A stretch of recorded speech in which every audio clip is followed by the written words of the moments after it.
이 자동차는 엔진 오일이 떡이려서 왔습니다. 시동은 걸려 있는데 다행스럽게 손상되지는 않았습니다. 엑셀을 살짝 밟으면 호스가 찌그러질 정도입니다. 곧 터보가 작동 안 된다는 얘기입니다. 작동을 안 하는가? 엔진 오일을 바꾸지 않았습니다. 바꾼 지가 몇 년 됐습니다. 이런 상태인데도 자동차는 손상이 안 됐습니다.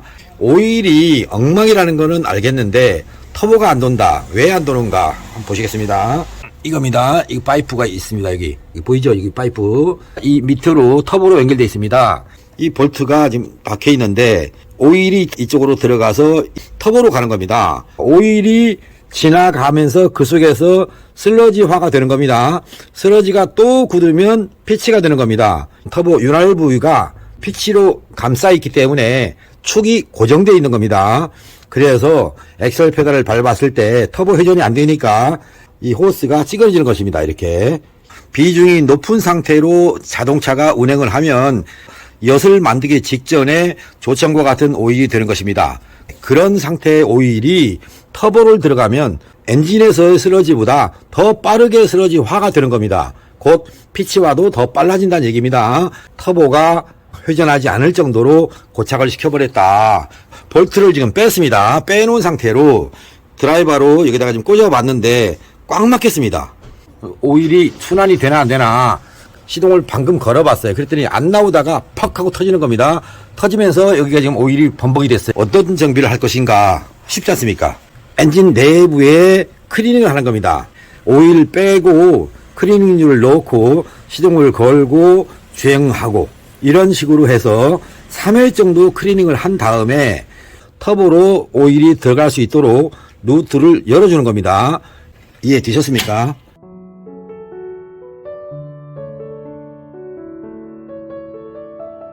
터보의 윤활부가 아직 다 녹지는 않았습니다. 약품으로 공기만 통할 수 있도록 루트를 열어놓은 상태고요. 오일이 계속 들어가서 돌면서 터보의 축을 살려내면 정상적으로 터보 회전이 되는 것입니다. 그런데 지금 오일을 안 갈았어도 오일이 엿이 됐어도 터보가 고착이 됐어도 엔진에는 손상이 안 됐다. 자, 엑셀 페달 한번 밟아봐요.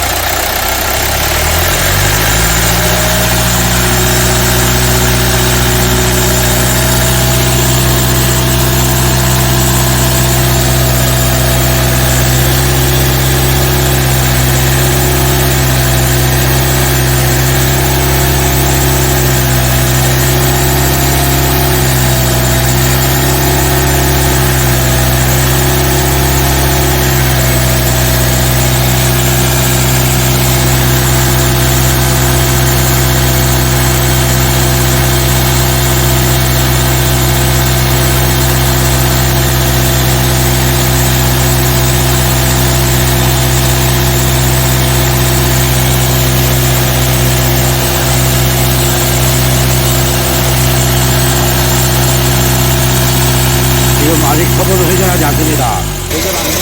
지금 여기 보이는 거 터보입니다. 임펠러가 회전하지 않고 있습니다.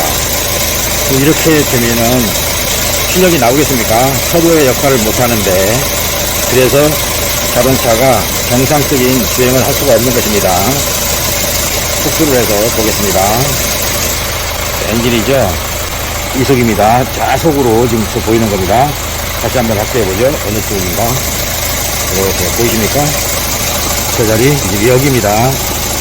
엑셀 페달 놔도 돌아가면 터보는 살아난 겁니다. 자, 엑셀 페달을 잠깐만 밟아봐. 오케이. 이겼어. 다시 또 밟아봐. 자, 다시 밟아. 밟고 있어. 밟고 있어, 밟고 있어.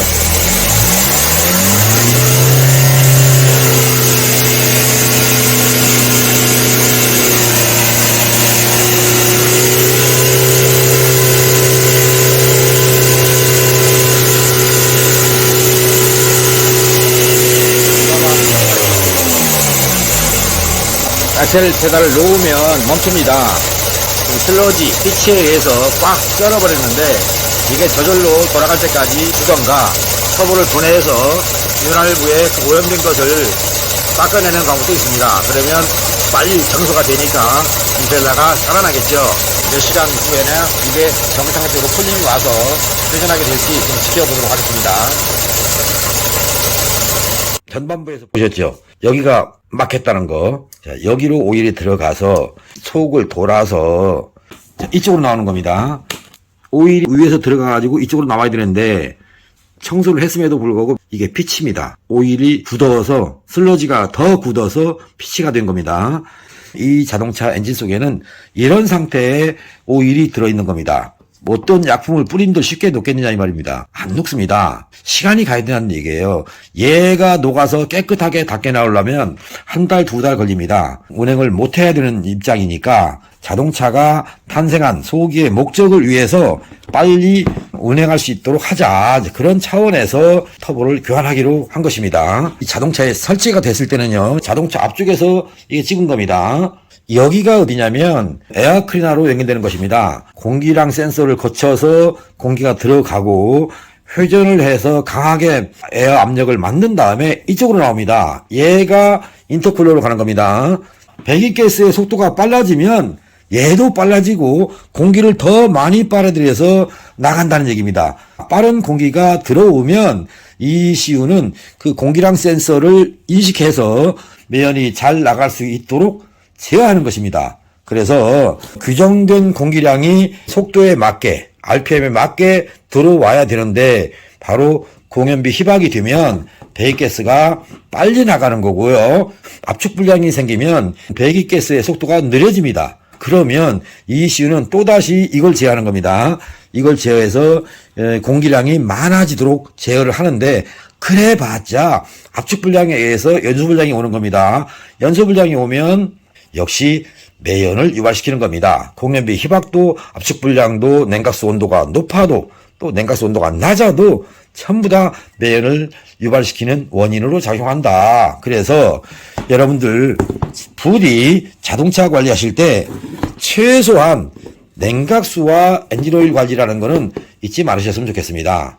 긴 시간 동안 설명을 드렸는데 충분히 이해하셨기를 바라면서 정상적인 터보가 됐으니까 인터쿨러로 가는 호스를 누르고 그 다음에 가속 시에 눌러진 호스가 팽창이 되는지 다시 한번 확인해 보도록 하겠습니다.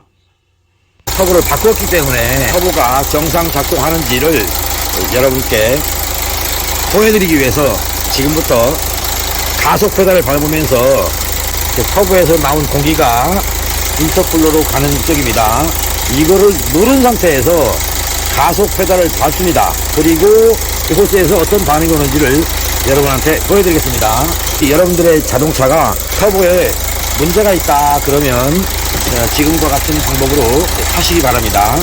제가 갈기를 눌렀습니다.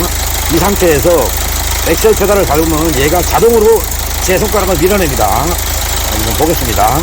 자, 엑셀 밟아봐. 됐어. 한번 다시 밟아. 네. 자, 여러분이 아무리 힘이 세도요, 두 손을 이용하든 뭐 세 손을 이용하든 이거를 누르고 있는 상태에서 가속 페달을 밟으면 터보의 압력이 강하게 온다는 얘기입니다. 그래서 눌렸던 호스가 팽창을 하는 겁니다. 그리고 인터쿨러를 거쳐서 또다시 이쪽으로, 자 보이십니까? 이쪽을 향해서 엔진으로 들어가는 겁니다. 이제 공기의 흐름 경로를 이해하셨을 것 같습니다. 그러면 1, 2, 3, 4 이런 식으로 공기가 배분돼서 들어가는 것이고요. 자동차는 정상적인 출력을 낼 수 있는 것입니다. 여러분들의 자동차 아무리 바빠도 오일은 교환해 주십시오. 제가 여기를 열어서 오일 주유구죠. 여기를 열어서 이렇게 했더니 그냥 왜 팥죽 같은 모양입니다. 여기가 팥죽인데 이 안에서는 고온이기 때문에 오일이 들어가서 굳어서 이 오일 풍로를 꽉 막아서 터보 회전이 안 됐던 것입니다. 이해하셨습니까? 자동차는 주기적인 관리, 주기적인 교환 뭐 이런 겁니다. 엔진 오일만큼은 생명이라고 했습니다. 엔진 오일을 좀 더 운행을 좀 더 오래 사용하고 싶다면 여기 있는 냉각수를 정비해 주셔야 됩니다. 이 차 보십시오. 냉각수 폐배 압력이 얼마인가? 1.1바입니다. 차 출고될 당시에 그대로입니다. 냉각수 비중 또한 그렇습니다. 이렇게 그 경화된 오일들이 흘러다니면서 메탈 베어링이 붙지 않았다는 거 어떻게 보면 행운일 수 있습니다. 이 자동차는 어떤 행운을 가지고 태어난 자동차가 아닌가 이런 생각을 했습니다. 이제 정상적인 자동차로 내일쯤 출고될 예정입니다.